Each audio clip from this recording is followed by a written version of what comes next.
Live from South Victory, this is WFAA News. Breaking news tonight, gunfire during a Sunday service. A scene that we all pray never happens. A church surrounded by police after a deadly shooting. 2 people were killed, including the shooter, and another person is now fighting for their life. This all happened moments after the shooter took communion.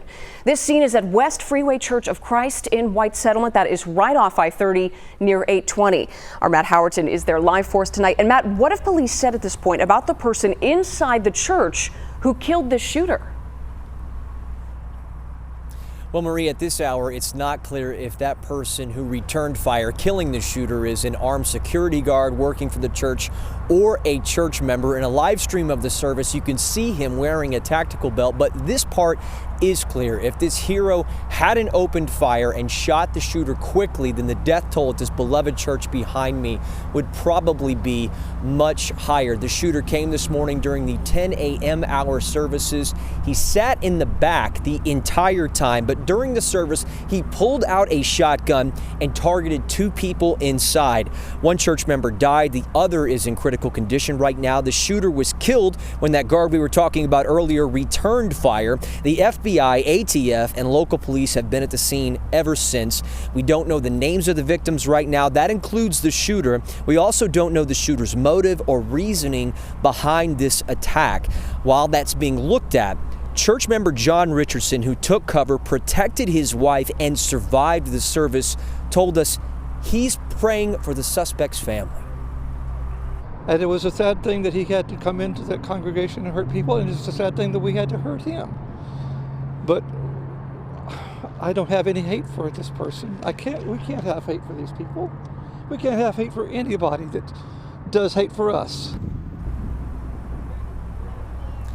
Richardson reunited with loved ones after we talked who were waiting on him to come out of the church. Here shortly, there should be another press conference from the FBI, ATF, local police officials to update us on their investigation. Marie?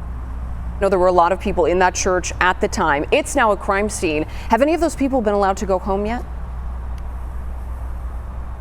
Well, Marie, we saw a lot of members being put onto a bus and taken to another location, possibly to be interviewed by police, get witness statements, talk to them about what they saw. We've seen those buses return to the church here behind me within the last hour or so, and we've seen some church members get off.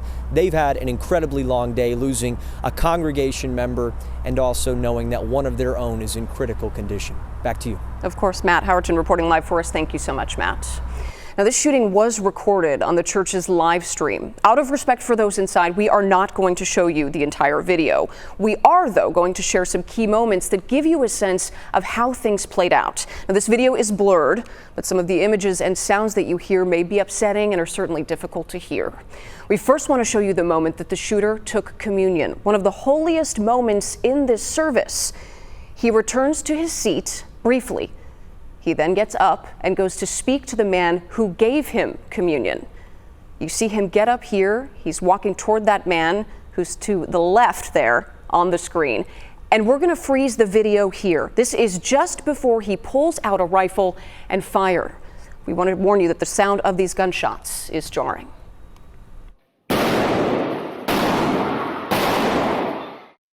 Now, a church security guard you see here then responds. After that, the shooter falls to the ground as members of that congregation duck for cover. All of this happens in just 6 harrowing seconds. What follows is chaos and grief as that church team works to get help for those hit and move the rest of those members to safety.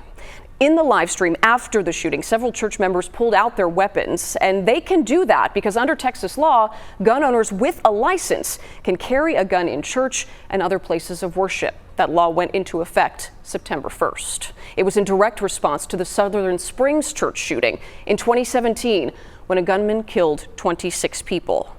And since that shooting, we have talked a lot about security, specifically in churches and in schools. So we are joined now by John Matthews. Thank you for being here. He is the Executive Director of Community Safety Institute. You're helping make public places safer.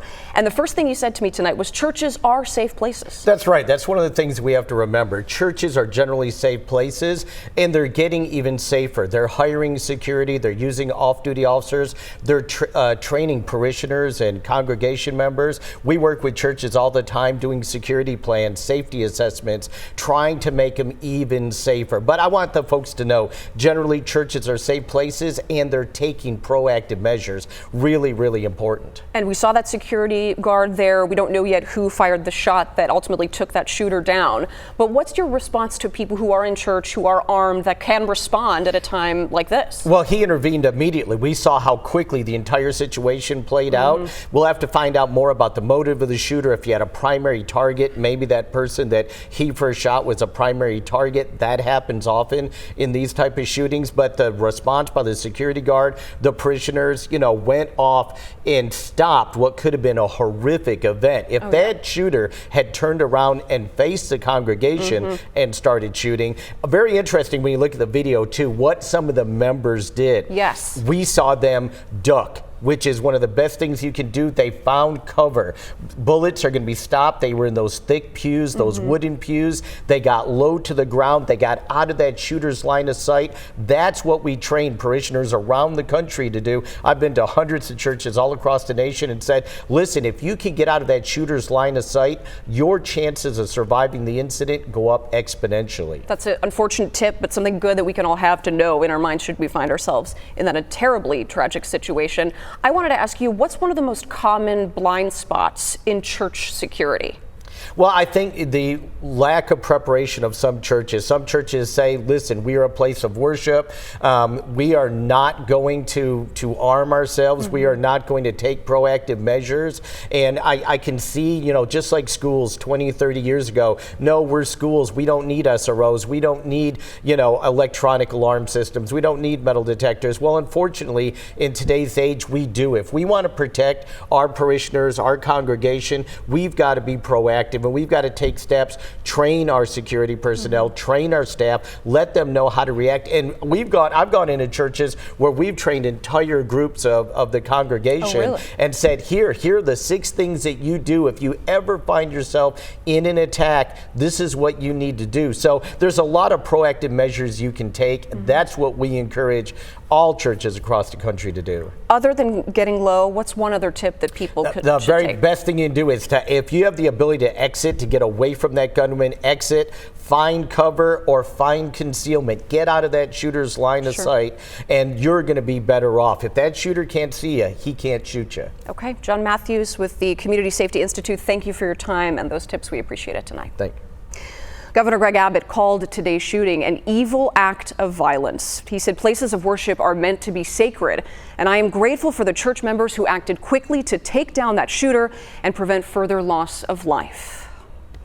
We have much more ahead here in our news at 5:30. That includes a 12-year-old girl stopping an attempted kidnapping of her younger brother.